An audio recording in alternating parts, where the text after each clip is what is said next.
Si vamos a disfrutar una taza de té, que sea Lags.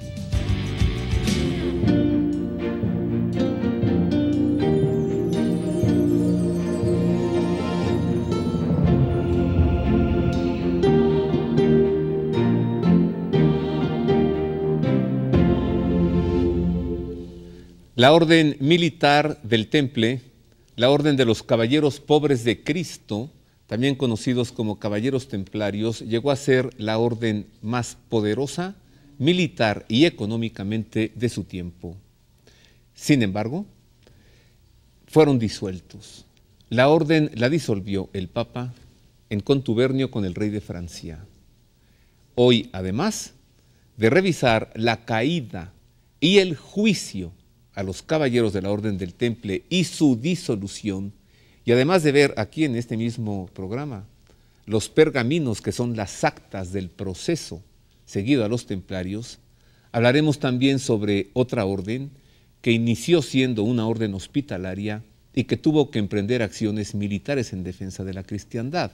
Me refiero a la Orden de San Juan de Jerusalén, los Caballeros Hospitalarios, también conocidos como Caballeros de Malta.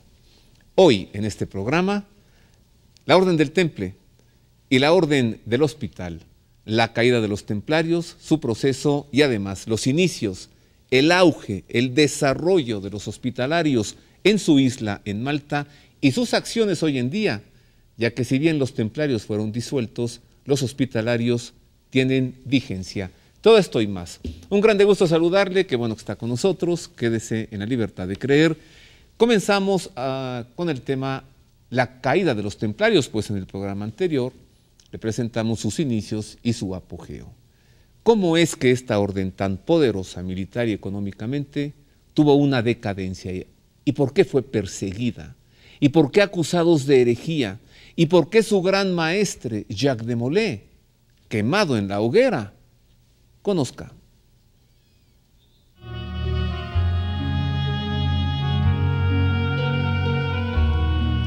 Hacia 1273 la situación en Tierra Santa atravesaba por su peor momento para la cristiandad y para las órdenes militares, por lo que el último gran maestre templario, Jacques de Molay, guerrero valeroso pero con escasas cualidades políticas, estimó que el Temple podría tener continuidad si trasladaba su sede a Francia, donde la orden tenía extensas posesiones y donde residía un buen número de caballeros.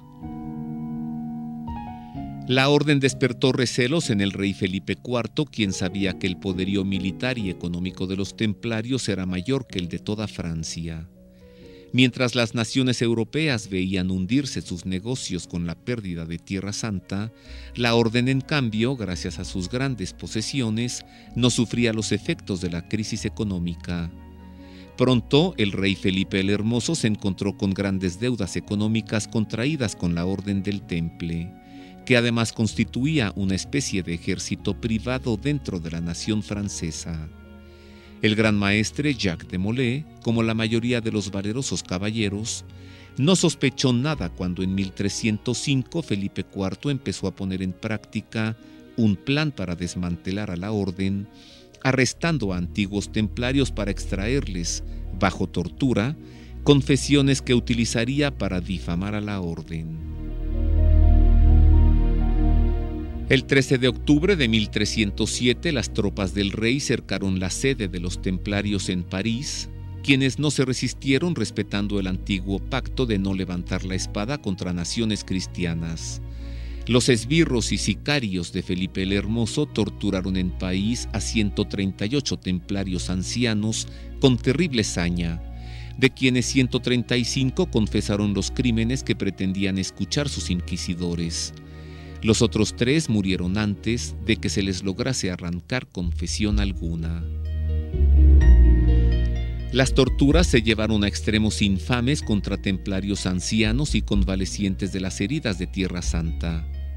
El Papa Clemente V veía con horror lo que sucedía contra una orden religiosa de la Iglesia e intentó salvarlos a través de la bula Pastoralis Preeminente del año 1307, en la que se había ordenado por parte del Papa la captura de los templarios, por lo que Felipe IV tuvo que entregárselos al Papa. Pero el 22 de marzo de 1312, el rey francés se presentó a las puertas de Roma con todo su ejército. El Papa, temeroso, disolvió la Orden del Temple con la bula Vox Clamantis del 22 de marzo del mismo año 1312. Derrotado en su empeño final de salvar a los templarios, el Papa se vengó del rey francés con la bula Ad Providam Christi, en la que ordenaba repartir los bienes del Temple a la Orden del Hospital. El 18 de marzo de 1314 murió en la hoguera Jacques de Molay con otros 3 caballeros. El último gran maestre de la Orden del Temple, antes de morir, emplazó al Tribunal de Dios al rey Felipe IV y al Papa Clemente V, quienes murieron ese mismo año. ¡Qué historia, eh! Recibo con afecto a Héctor Velázquez Fernández. Él es filósofo de la ciencia, catedrático en la Universidad Panamericana e investigador. Héctor, muchas gracias. Muchas gracias, Roberto. Encantado. Ganas no me faltan, ¿no?, de juzgar al Papa Clemente V, ¿no? Y decirle, oiga, es una orden religiosa de la Iglesia. Sí. ¿Cómo permitió esta atrocidad? Primero los rescata, luego se presenta el rey de Francia ante él y se los entrega, y en la hoguera. Claro.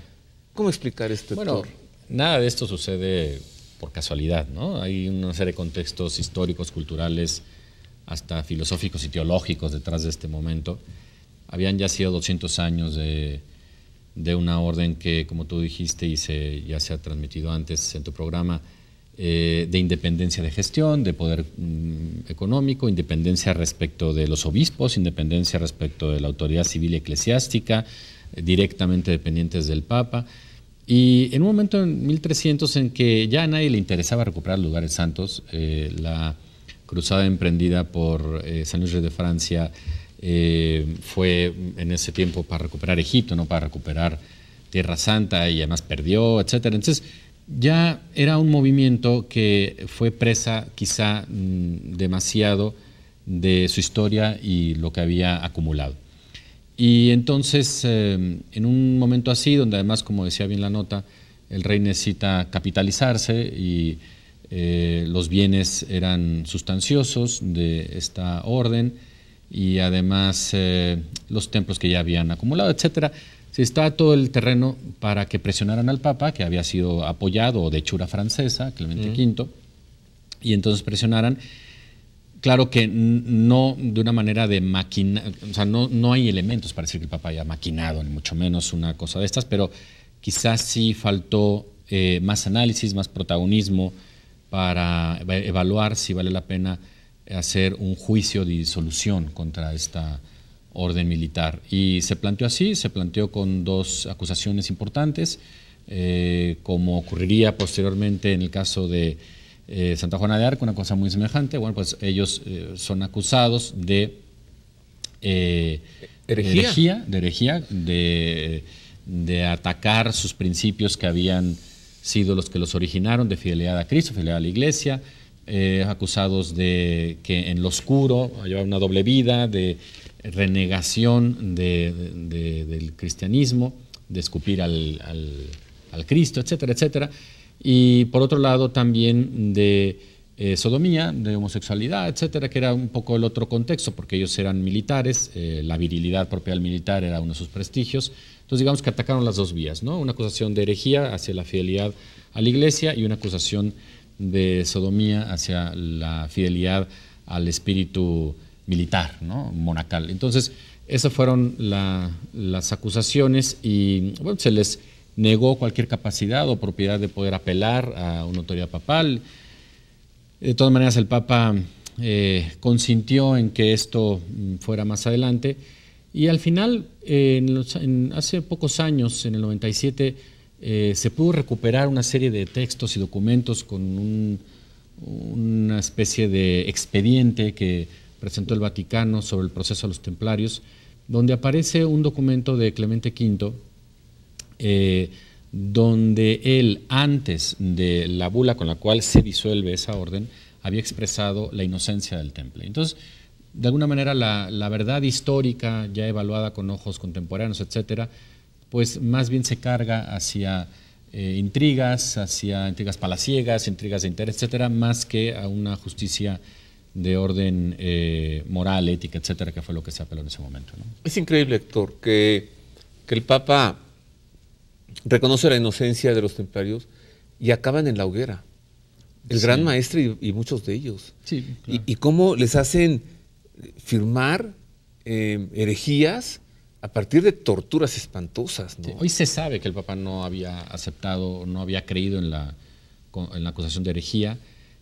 Quizá el hecho de que haya disuelto la orden y no condenado la orden es una manera de haber intentado salvar un poco bajo conciencia lo que él pensaba que no estaba totalmente juzgado bien.